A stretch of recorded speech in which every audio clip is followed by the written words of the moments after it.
Shalom Aleichem. Welcome back, everyone.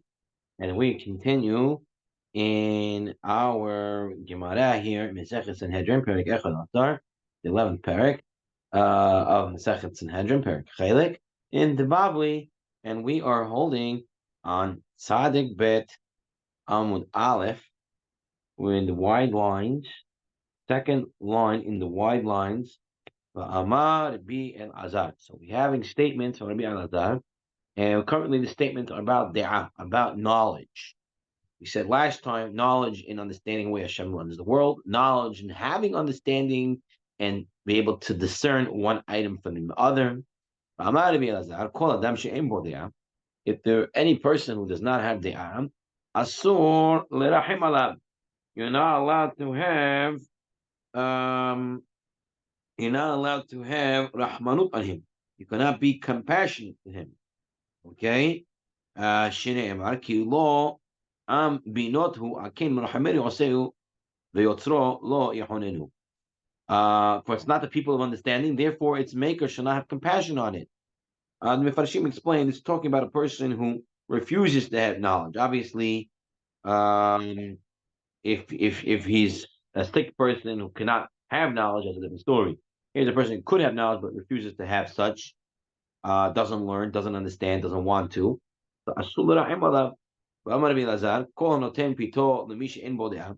Anyone who gives this bread to somebody who doesn't have da'ah, doesn't have understanding, so then suffering comes upon him. So if you give someone who doesn't have da'ah bread, then the guy who gave the bread, he gets the suffering.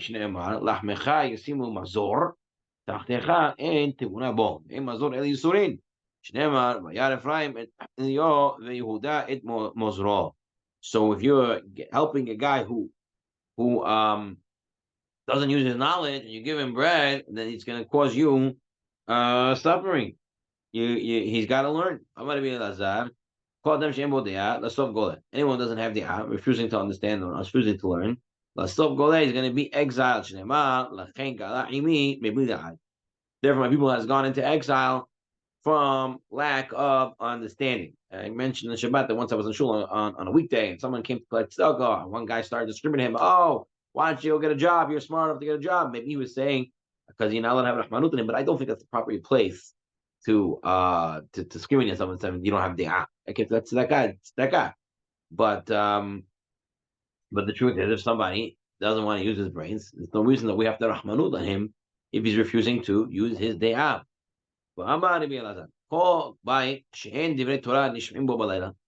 Any house where you don't have divrei Torah at night in the house, you're going to have a fire that consumes it.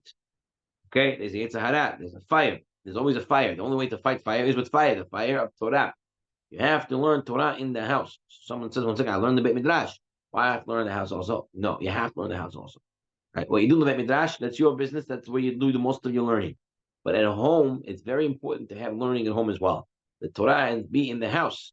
Everyone has to hear it in the house. To know that Torah is not only in the shul, not only in the Beit Midrash, not only in yeshiva, but it's always, including at night when I'm supposed to be relaxing. And the Rambam says that the most of your knowledge comes from Torah learning at night. Okay? And light could also be viewed as relaxing time, which is vacation periods, holidays. Person goes, oh, that's the time to increase the Torah learning. You're on vacation, you make sure you have your daf. Or you whatever said that you have, you make sure you continue it so the kids see that that's Torah. It's always Torah all the time.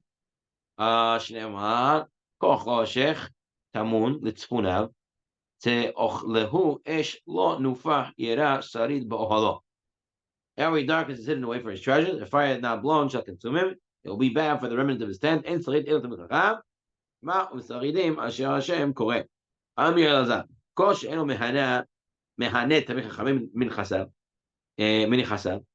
there's someone who does not benefit Talmid Chacham from his nechasa, from his property, meaning the guy's not a Talmid Chacham and he owns stuff, you should give your stuff to be used by the Talmid Chachamim, but you support them with money, whether you give them a ride, you let them sleep in your house, whatever it is. If you don't do that, you're never going to see Simam Bracha. Right? There's no remedy to his food, therefore his goods shall not prosper. And now sarid and you want your food to prosper, you want your parasat to prosper. Mitamei chachamim. ופסרינים, השם השם קורא. זמן דבר בצור השם, קורא תמיד לזה. כל שאינו, משאר פת על שולחנו. Whoever doesn't leave bread over his table after his meal.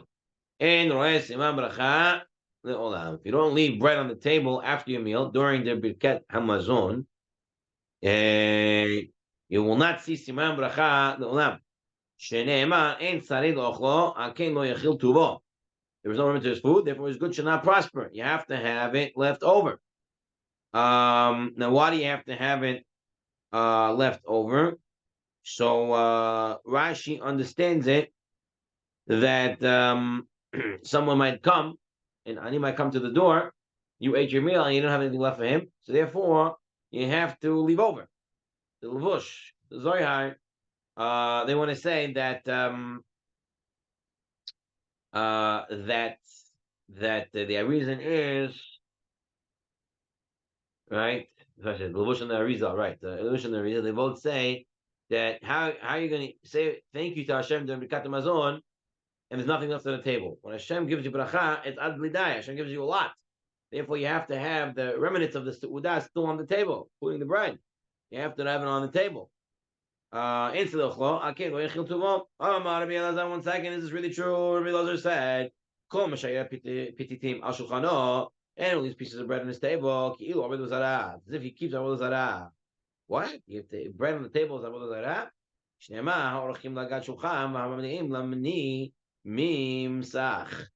For it's stated those who set a table for God, as in the avodah zarah, God, and fill cups of spiced wine for avodah zarah called many. So Elazar says you cannot keep bread on the table, and here he says you shouldn't. Lokasha, it makes you have to understand no difference. In this second statement where he says you're not allowed to leave over pieces, is where he's talking about a whole loaf together with pieces. He brings a whole loaf after the meal. He finishes his meal, and then he brings a whole loaf onto the table. That it means what you're bringing for avodah zarah. Say, yeah, avodah zarah. Now I ate. Now you eat. Right? But our case, but in our case, he's not bringing a whole loaf to the table. So, what is the halacha? Halacha is like that in Shulchan Aruch, Orach Chaim 180, Sif 2. What does it say there? It says you have to leave your bread. If you don't leave your bread on the table during Birkat Hamazon, you're not going to see some bracha. Yeah, this means you have a seudah, you eat some bread. You have to leave the bread on that table. If there are many people eating on different tables, every table should really have its own bread. No, if they take it away, the tables, some weddings, they take away the table for Birkat Hamazon. Okay, so whatever table has the bread, fine, it has the bread. But technically, every table should have the bread that was eaten on, and it should be the bread that you ate at the seudah. Okay, now let's say as follows: I ate all the bread. What do I do now? I have no bread on the table. What do I do now? So the halacha says you have to bring more bread to the table. Can you bring a whole bread, or does it have to be pieces? So some poskim say you can bring a whole bread. Where we said you're not allowed to bring a whole bread is if you have pieces and then you bring a whole bread. That's shows avodah zarah. But if you already finished everything and now you bring a whole bread, that's okay. But that's not the way that we paskin halacha. The Ben Ish Chai, Chaim, other poskim say. It's based on the Arizal as well, is that if you're bringing to the table afterwards, it always has to be a piece of bread. If you have a whole bread, you should take a piece off of it. You should bring a slice of it. You should cut a piece off away from it. It shouldn't be whole, so it shouldn't look like that. When is the only case that everyone agrees you could have a whole loaf on the table? If, for example, you started with 10 loaves. When you started the seudah and you ate 9 of them, you have 1 loaf left over, then everyone agrees you can keep that whole loaf on the table. It's not a problem. Okay? How big does the piece have to be? According to Rashi's, the reason is you have to have what to give to an ani. When a poor person comes to the door, it should be substantial, something that they can eat. Today, they say that no real ani comes to the door for bread, so it doesn't have to be so substantial. It could be a piece, according to the Levush, and according to the Arizal, it has to be a piece that's kavadik, that can show that the bracha remains even after we ate. Okay, that's on the halacha. anyone who disguises his speech, he tricks with his speech. He says words to be trickery, right? To not be clear, vague, and changes his words. He says, "I'll give you this," and then he gives you that. Bait and switch, whatever you want to call it. You should know this, guys. You know what was that? Lifi, certain avodah zarah. It says over here, "Va'iti be'inav kim tateah." Right, by Yaakov, when he impersonated Esau, it says Yaakov says, "I'll appear like a deceiver." Right, he didn't want to do it. Their vanity, the work of deception, it's the same thing. The word vanity, this ta'tu'im, is used for avodah zarah, so it's comparable. So what about Yaakov Avinu? How was he able to do it? Right. So the Mefashim explained Yaakov didn't want to do it. Right. He only did it because Rivka Imenu told him he has to do it, and she said it as nebuah. Right. We already learned that if a navi gives you a nebuah to go against a certain halacha on a temporary basis, then and it's an established navi, then you're allowed to do it. Right. And this was the case. Yaakov listened to his mother, was a neviah, right? She was a prophetess, and she gave him the wine, and he followed as such. Okay. Anyone who looks at a woman's nakedness, right? Rashi wants to say it's an issue. This, but it's not just an issue. Any forbidden woman to him, and he stares at her nakedness. Kashto nin eret. His bow is empty, becomes weak, becomes impotent. He won't have seed, right? Become very poor. Shneimar, Eria teor kashtecha. Nakedness shall empty your bow. Amar bin Azar, leolam heve kaver v'kayam. Person should try to be humble, and thereby he will live. Don't be in the spotlight too much. Being in the spotlight puts the light on you, and then you get into trouble. Amar Bezerah said, Avanan nami tananya. We also learned this. Bait afer ein potchin lo halonot lirot niego. Shmamina. What is this case? He said we have proof. We have proof from neged sarat on the bayit. If there is a neged sarat on the house, right? There's sarat on the wall. You call the kohen. The kohen comes and he can't tell because there's not enough lighting in the room. He opens the windows, whatever it is, and it's still not enough lighting. So the halacha is you don't bring any artificial light and you don't make any more new windows. You leave the house as is.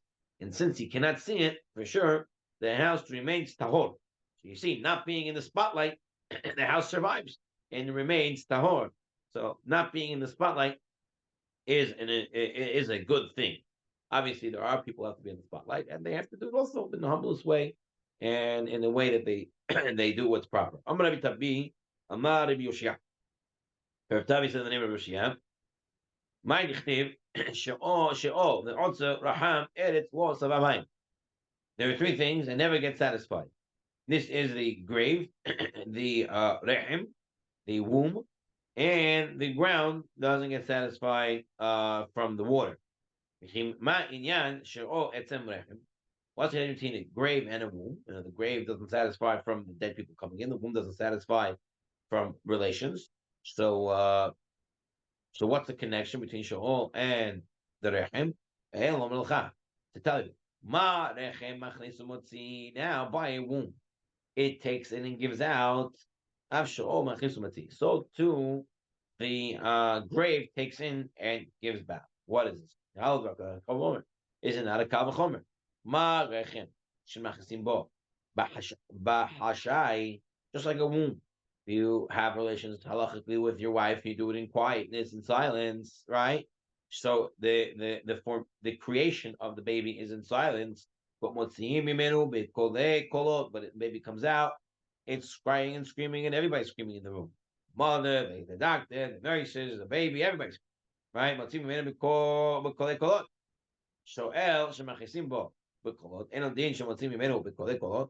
And by the grave, the by the grave, everybody's crying when the body's going in. So for sure, it's going to come out with more great noise when it's got the metin. Here is an answer to those who say there's no chedemetim from the Torah. Here you have the pasuk in Mishlei. tzaddikim she'atid HaKadosh Baruch Hu le'achayotan. In the future, Hashem is going to bring the tzaddikim back to life. Ein chozir la'afran. They're not going to go back into the ground. Shneimar v'yahan nishar b'tzion v'notav Yerushalayim kadosh ye'amar lo kol ha'katuv l'chayim b'Yerushalayim. Ma kadosh le'olam kayam af hem le'olam kayamin. Since tzaddikim are kadosh, like Hashem who's forever, so too they will be forever once they're brought up from Tiyat Hamitim. So now the Gemara says on Tzadik Bet, Amud Bet, V'im Toma Otan Shani Sh'atik Baruch Hu Hadish Behen Et Ha'olah Et Olamo Shnema V'Niskav Hashem L'Mado B'Yomahu. It says Hashem is going to be all alone in one day, which means that there's going to be 1,000 years where the world's going to be destroyed, not going to be an actual land anymore. It's going to be just Hashem. So the Kim Mahenosim. So what's going to happen to the Kim? Shouldn't they go back into the ground? Or that can be a ground anymore, but whatever. Kadosh Baruch Hu, no, Kadosh Baruch Hu, or said to him, Kenafayim, Kanisharim. Hashem is going to put on them wings. They're going to have wings. And these wings are going to help them fly and stay over anything that's there. Veshatin al pnei hamayim, they'll glide over the water. Shneimar, Kein lo nira v'hamir, eretz of mod harim ba'lev yamin. Shema tomar yesh lahem tza'ar. Perhaps you say it'll be tza'ar, pain for them to be flying the whole time. So it tells us, וכובעי השם יחליפו כוח יעלו עבר כנשרים ירוצו ולא ייגעו ילכו ולא יעפו.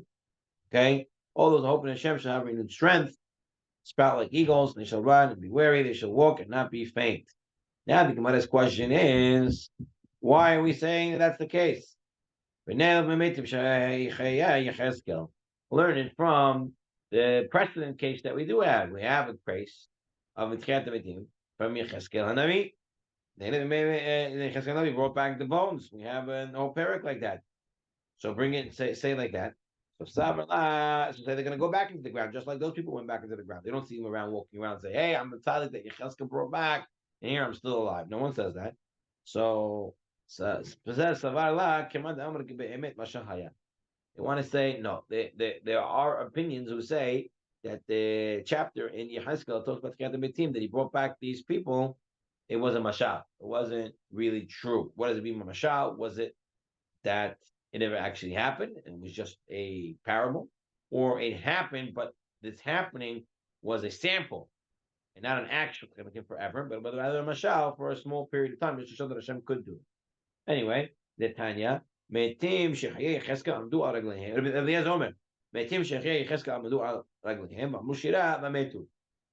Those that Yecheskel revived, they stood up and they said Shira. In the Mishnah, and others say, when you say Shira, you have to stand. Ashkenazim have minhag to stand by Az Yashir because of this. We Sephardim don't say this. Perhaps we say that the Metim have to stand to say Shira, perhaps. But Ma Shira Amru, what song did they utter? Adonai memitim b'tzedek u'mechayeh b'rachamim. V'shu omer shira zu amru. Adonai memitim mechayeh morid she'ov v'ya'al. Right? If you had omer emet mashal, in truth there was a mashal. Amar l'mechamiyah. Im emet lam mashal. If you say it's true, then why you say mashal? Im mashal lam emet. El be'emet mashal haya. Really was a parable. So according to this point in the Gemara, seems to me that it didn't actually happen. But then comes Rabbi Elazar beno. No, that those who Yecheskel brought back to life, they went to Eretz Yisrael, and they married women, and they had boys and girls. I am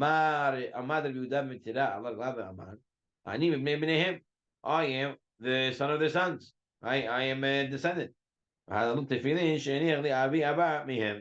is tefillin that my father left me from them. So Yehuda wants to say that that is true, and he's a descendant of them. However, it should be known in note 11. The Rambam declares that we don't fix a definite opinion when it comes to Agadatas, the stories like this.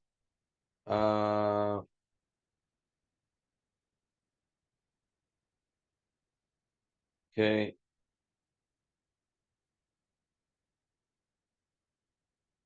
So we're gonna no final opinion on this. Okay. And now, if you're saying it happened, who were these people that Yecheskel brought back to life? So Amarav, Ephraim, Shemanu laket v'ta'u. This is the Bnei Ephraim who made a mistake in their counting and they died. What's the story? Right? When the Brit Bnei Mitarim came, Hashem said going to be Mitzrayim for 400 years, which was meant from the time Yitzchak was born. Bnei Mitarim is 30 years before Yitzchak was born. So they counted from the time of the Nebuah happened. And they left 30 years earlier from Mitzrayim. When they left, the Bnei Gad, the Philistines in Philistine, they killed them out. And that's why when the Jews left 30 years later, they didn't go down on the land of the Plishtim. Rather, they went in a different way because they didn't want to see them. And then get disheartened. They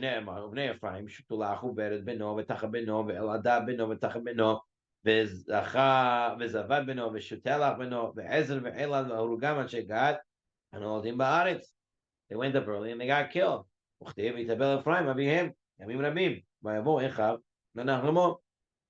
And Ephraim, Yosef Tzadik's son, was Menachem Elul. They came to Menachem Elul. He was their father. So that's one opinion. No, he brought back those who were kofir b'tchiat hamitim to prove Hashem could bring back anyone, even those who were kofir b'tchiat hamitim. Shneimar yom elai ben adam ha'atzamot ela kol bet Yisrael hema hine omrim yavshu atzmotenu va'avdat tikvatenu nigzarnu lanu. Borns have dried up. Our hope is lost. We are doomed. Rabbi Yirmiyah bar Abba Amar el bnei adam she'evehem luchit she'em mitzvah. There were those you brought back that had no moisture of mitzvah. They never did any mitzvah, yet Hashem can bring back anyone to life. Shneimar, ha'atzamot ha'yevashot shimu devar Hashem. Okay, Rabbi Yitzchak Nachama, Ebnei Adam, shechifu teichak kulam, kulo shekatzim u'masim. This is the people who filled up the whole Heichal with pictures of Avodah Zarah in the Kodesh Kedashim. And these are the people they brought back to life. Again, to prove that you can bring back anyone back to life.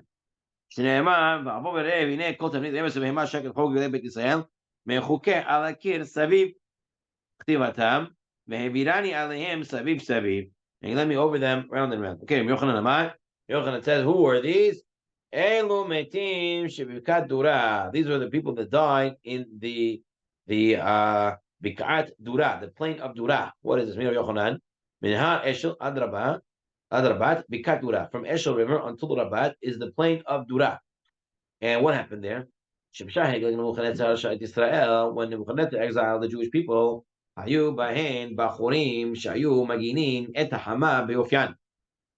were those boys, those youths, the men, the young boys, who were so beautiful, they put to shame the sun. That's how beautiful they were, the Jewish boys.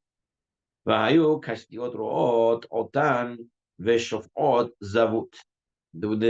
were the Babylonian woman, Chaldean woman, who saw this beautiful boys and became very aroused. They have all sort of flows happening in their body. So Amru Alehin, they said it to their husband, and the husbands went to the king. The king got upset. Why are the boys doing it to the woman? So they killed all these boys. But even in death, they look so beautiful. So the Nebuchadnezzar commanded that we should trample all of those boys to disfigure their bodies. This way they wouldn't be arousing the woman anymore. And these are the people that Hashem brought back to life.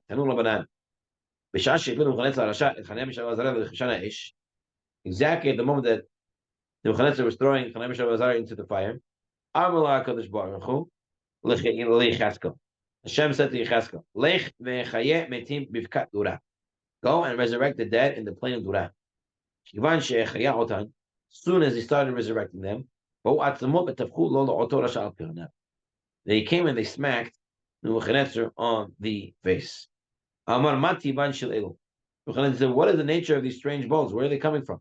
By the way, what bones is this? So, while Ketamiti was happening, it starts with the bone, right? And then everything comes back on it. And until that happened, the bones already went and smacked him. All the opinions is that those boys who died, Nebuchadnezzar took their bones and made vessels from them, cups, plates, whatever it was. Those that make Ketamiti came and smacked him as if he was drinking the cup, and the cup just smacked him in the face, right? Because that was the bone. So they said to Nebuchadnezzar, you know what's happening here? Their friend Yecheskel is bringing back the dead to life. Nebuchadnezzar started to say, "Otohi kama navrivin, v'timohi kama takifin, machute machut Allah, v'shantuna im devadat." He started to say prayers. And what I'm going to be trying, you try to have molten gold or molten dung should be poured into the mouth of that evil one. If the Malach didn't come and hit him, Bikesh, he would have threatened to put to shame all the songs and praises that David said in the book of Psalms. I mean, the Nebuchadnezzar's songs would have been so great, it would have made David HaMelech's songs look like nothing, the children's play, compared to his song. And it's very hard to understand this and say that Nebuchadnezzar's songs would be greater than David, the sweet singer of Israel. So Rameir from Lashan says that when it says that he put to shame David HaMelech's Sefer Tehillim, is that if you really think about it, all the words that he said were just really Aramaic translations of Tehillim, parts of Tehillim. He didn't say anything himself. So perhaps, as Rameir from Lashan, is that he would mitamed, when it says put to shame, he would mitamed David HaMelech's Tehillim if we would continue singing. Therefore, he was stopped. Others want to explain that he thought he was so good singing a song. So Hashem gave him a smack. Said, "No, continue singing." Right as soon as he got a smack, he stopped singing. Why? Because Hashem only sings when things are going good. The minute something happens bad, they don't sing anymore. But Tzadikim, the Israelim, they always sing. No matter how hard we get hit, no matter how far we go down, we're always singing to HaKadosh Baruch Hu. That was David HaMelech. David HaMelech, all his songs, he's running away, he's being attacked, this, that. He's still singing to Hashem. He's a sweet singer of Israel. That's very different from the Goyim. We're going to stop here.